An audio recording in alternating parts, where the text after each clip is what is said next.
عوامی رائے کچل کر ایک نااہل شخص کو ملک پر مسلط کرنا اور پاکستان کو تباہی اور بربادی کے گڑھے میں دھکیلنا کافی نہیں تھا؟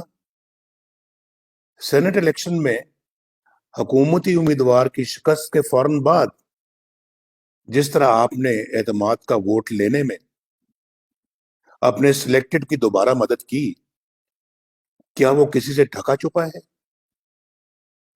ڈسکا کا الیکشن 2018 کے الیکشن کا ری پلے تھا، جس میں دھاندلی کے سارے ریکارڈ توڑ دیے گئے، اور پھر کہتے ہیں کہ ہمیں سیاست میں نہ گھسیٹا جائے۔ واہ!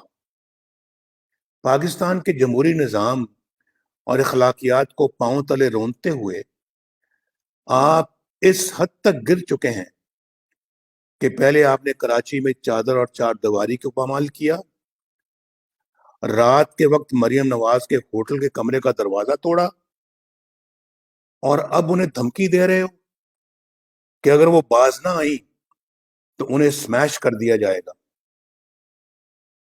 مریم جس جرت اور ایمان کے ساتھ عوام کی حق حکمرانی اور ووٹ کو عزت دو کی جنگ لڑ رہی ہیں، انشاءاللہ ان کی حفاظت اللہ کرے گا۔